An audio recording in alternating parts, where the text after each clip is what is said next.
comecei a investir há quase 10 anos e em 2019, quando finalmente tive a coragem de entrar mais em renda variável, fiz o que todo mundo estava fazendo: investi em ações. Como eu era auditora na época, tentei interpretar balanço, olhava múltiplo, acompanhava resultado trimestral e tentava descobrir qual empresa ia performar melhor nos próximos anos. E para não fazer isso sozinha, eu assinava diversas casas de análises para chegar na melhor carteira possível. Depois de um tempo, isso ficou insustentável.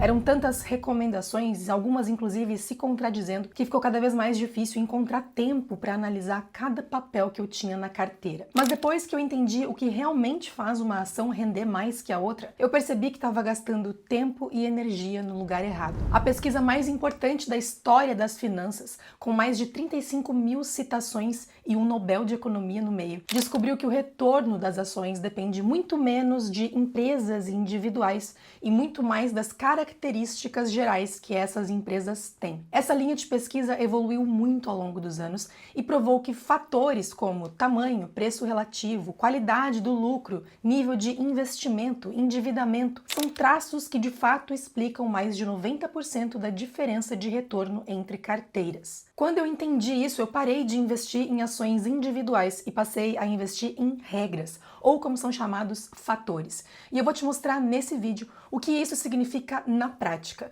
porque escolher ação por ação é um jogo perigoso que quase ninguém ganha, e como você pode usar essa mesma lógica para montar a sua carteira de um jeito mais simples e com maior chance de dar certo. Seja muito bem-vindo ao meu canal. Meu nome é Raquel Zuc Silveira, sou mestre em economia, especialista em investimentos e falo sobre dinheiro de um jeito que você entende. A promessa de todo mundo que te ensina a investir em ações é mais ou menos a mesma. Estuda a empresa, aprende a ler os principais indicadores, encontra as boas e evita as ruins. Parece lógico, é claro. Só que quando você olha para os dados de quem realmente faz isso profissionalmente, inclusive gestores de fundos de ações que passam a carreira inteira analisando empresas, com equipes de analistas, acesso à informação privilegiada que nós não temos, ferramentas caríssimas, o resultado é desolador. A maioria esmagadora dos fundos de ações no Brasil e no mundo não consegue bater o índice de referência, que é basicamente comprar tudo sem escolher nada, de forma consistente, no longo prazo. E esses são os profissionais.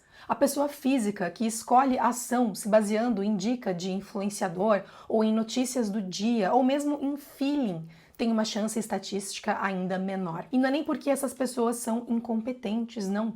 O problema é que a matemática do mercado é implacável, o que torna esse resultado excepcional difícil demais. A maioria do retorno de uma ação vem das características que ela carrega. Quando você entende quais são elas, você percebe que não precisa escolher empresa por empresa, mas simplesmente pode escolher os critérios certos para potencializar o seu retorno enquanto diversifica o seu risco. Para entender de onde vêm essas características, a gente precisa voltar um pouco no tempo. Até os anos 90, o mercado seguia uma cartilha criada na década de 60 por um economista chamado William Sharpe.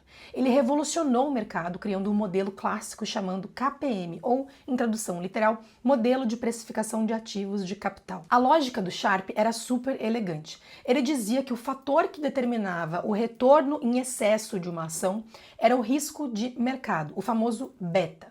Basicamente, o beta representa o quanto aquela ação variava junto com o resto da bolsa. O modelo original dele não estava nem aí para os fundamentos da empresa. Não importava se ela vendia software ou sapato. O que importava era essa sensibilidade ao mercado, chamado beta. Essa pesquisa foi tão relevante na época que rendeu o Nobel de Economia para ele em 1990. Com o passar do tempo, percebeu-se que a matemática desse modelo não fechava perfeitamente. Esse modelo do Sharpe deixava uma parte relevante do retorno em excesso sem explicação, justificando só ali por volta de 70% da diferença de performance entre carteiras. Então faltava um pedaço importante para ser explicado. Foi aí que veio, em 1992, o Eugene Fama, que também ganharia um Nobel por isso, e Kenneth French, que provaram por A mais B que beta sozinho não explicava toda a realidade e que o retorno das ações dependia de mais algumas características intrínsecas às empresas.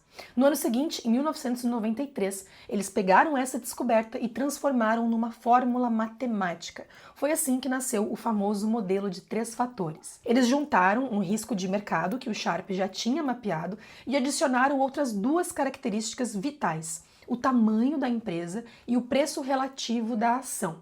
Eles mostraram que empresas menores tendiam a valorizar mais que empresas gigantes no longo prazo e que empresas mais baratas em relação ao seu patrimônio, as chamadas ações de valor, tendiam a render mais que as empresas negociadas com múltiplos mais caros. E não só de forma pontual, em alguns anos, mas em investimentos de longo prazo, de forma persistente ao longo de décadas.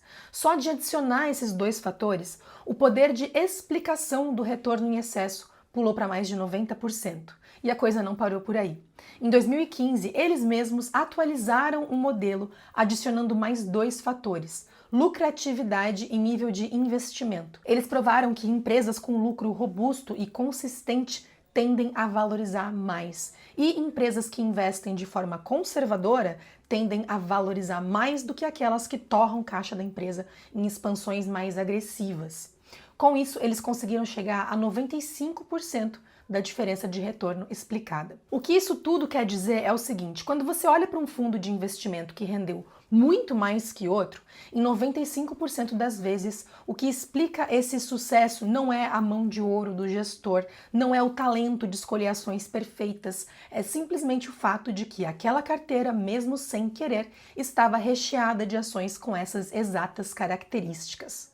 Quando alguém conta que acertou uma ação, o que provavelmente aconteceu não foi que essa pessoa descobriu algo que o mercado não sabia, mas sim que ela pode ter comprado uma empresa que tinha boas características e esses fatores fizeram o trabalho. E isso vale até para o maior investidor de todos os tempos. Um grupo de pesquisadores pegou o histórico completo do Warren Buffett e testou o que sobra da habilidade dele quando você desconta essas características das ações que ele comprava. E a resposta é: quase nada. O retorno da Berkshire Hathaway ao longo de 4 décadas é plenamente explicado por ele ter comprado, com uma consistência que ninguém mais teve, ações baratas e de alta qualidade. Os mesmos fatores que a academia identificou depois, usando, claro, um pouco de alavancagem barata do float das seguradoras dele.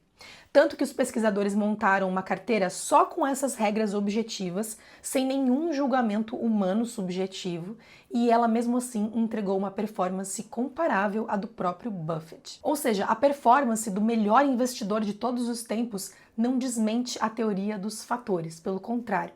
A regra que ele mesmo repete há décadas de comprar empresas maravilhosas a preços justos é uma aplicação direta de fatores. A diferença é que ele conseguiu definir essas regras nos anos 60, muito antes de qualquer pessoa ter descoberto isso, e nunca mais saiu dessa estratégia. E esse é o verdadeiro mérito dele. A conclusão prática disso é libertadora. Você não precisa adivinhar qual empresa vai subir. Você precisa se expor a características certas. Em vez de perguntar qual ação eu compro, a pergunta deveria ser: quais características eu quero ter na minha carteira? E a forma mais barata, diversificada e mais eficiente de se expor a essas características é via ETFs, fundos negociados em bolsa. Aqui no Brasil, todos os ETFs são passivos, ou seja, eles replicam uma cesta pronta com características objetivas, chamada índice. Um ETF que seleciona empresas por critérios de qualidade, por exemplo, está aplicando o princípio que a pesquisa mostra que funciona sem depender de você acertar qual empresa específica vai subir. É por isso que eu parei de escolher ação por ação e passei a investir em fatores via ETFs. Não porque ações individuais não possam render muito mais sozinhas, elas podem sim, mas porque a probabilidade de eu conseguir acertar consistentemente ao longo de décadas quais seriam essas empresas é muito baixa. Mas calma, antes de você sair comprando qualquer coisa, a gente precisa colocar o pé no chão. Depois que o Fama e o French abriram essa portinha dos fatores, o meio acadêmico meio que enlouqueceu. Começaram a caçar padrões em tudo e hoje existe o que os pesquisadores chamam de zoológico de fatores. Centenas de supostos fatores são catalogados, mas a verdade é que a imensa maioria é só ruído estatístico. Os que realmente sobrevivem ao rigor do tempo são pouquíssimos. Além disso, a regra de ouro das finanças continua valendo. Não existe retorno em excesso sem assumir algum risco em excesso. Em outras palavras, não existe almoço grátis. Nenhum fator é garantia de dinheiro fácil. Um fator muito bem comprovado pelo tempo pode sim amargar 5, 10 anos perdendo para o mercado geral. E é por isso que na prática você não escolhe um fator vencedor e aposta todo o seu dinheiro nele. O segredo dos fatores é a combinação. Quando você combina características diferentes na sua carteira, ou seja, fatores que não caem nem sobem juntos pelos mesmos motivos, você consegue diluir o seu risco e isso suaviza a sua jornada investindo. Fazendo isso, você melhora o seu retorno ajustado pelo risco, que é o que realmente importa no fim do dia.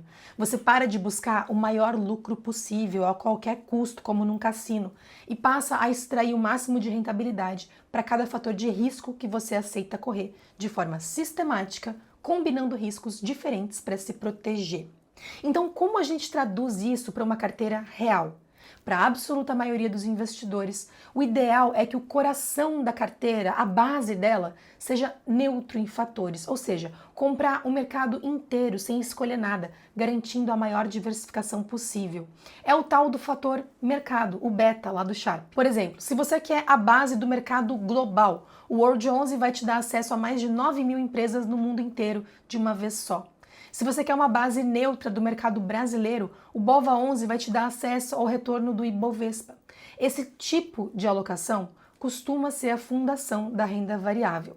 Com essa base sólida, aí sim você pode começar a inclinar a sua carteira, adicionando pitadas de outros fatores para buscar um prêmio extra ou ajustar o tipo de risco que você quer correr. Por exemplo, se você quer exposição ao fator qualidade, empresas lucrativas, com balanço sólido, baixo endividamento, nós temos no Brasil alguns ETFs que tentam andar nessa direção, como por exemplo o QLBR11, a UVP11, NSDV11, cada um focando em características próprias e únicas que buscam filtrar as empresas para tentar expulsar as teses mais furadas da carteira. Se você quer incluir empresas menores e mais baratas, existem outros ETFs, como por exemplo o SVAL11, o SCVB11, que vão tentar trazer essas outras características nos Estados Unidos e no Brasil.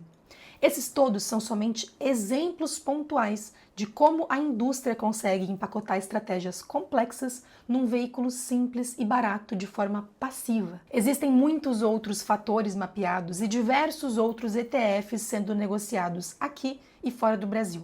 Então não encarem isso que eu falei de forma alguma como recomendação de investimento. Repara que em nenhum momento eu precisei abrir relatório de uma empresa específica, acompanhar resultado trimestral ou ficar nervosa com notícias. O ETF seleciona as empresas por esses fatores e vai rebalancear a carteira automaticamente e cobrar uma fração do que um fundo ativo cobraria. Isso não quer dizer que investir em ações individuais é errado. Tem gente que gosta e tem tempo para fazer isso. Só que para a absoluta maioria das pessoas, inclusive para mim em grande medida, focar em fatores através de ETFs é muito mais barato, toma muito menos tempo e tem uma probabilidade muito maior de dar certo no longo prazo.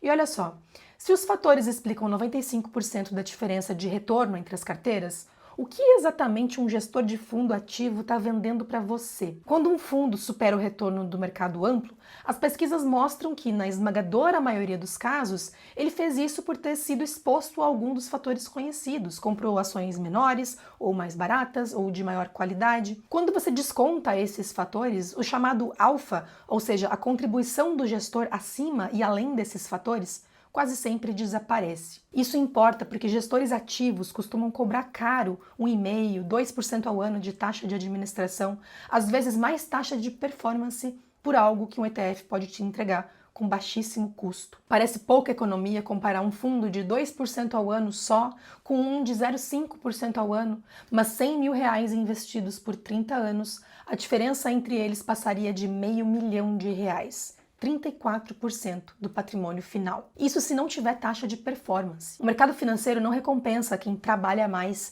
tentando descobrir ativos campeões e lendo 1000 relatórios de ações. Ele compensa quem investe de forma sistemática, diversificada e principalmente otimizando o máximo possível os custos. E lembre-se que investimento em fatores não é mágica, mas sim gestão de risco. Se você parar de focar em vencer o retorno médio do mercado e voltar os seus esforços para economizar o máximo possível em taxa, não girar a sua carteira e aumentar o tamanho dos seus aportes, o seu tempo vai sobrar e vai ficar muito mais fácil cuidar da sua carteira. E para você não sair desse vídeo e ficar perdido na sopa de letrinhas dos ETFs, eu consolidei o que você precisa saber para começar a aprender a navegar nesse mercado. Se você quer dar esse primeiro passo para conseguir montar uma carteira inteligente, acessa os guias gratuitos de ETFs que estão na descrição. E me conta nos comentários, você ainda escolhe ação por ação ou já migrou uma parte para os ETFs? E se ainda escolhe ações, qual é a ação que você mais gosta na sua carteira? Se esse vídeo mudou como você pensa sobre investir em ações, se inscreve aqui no canal.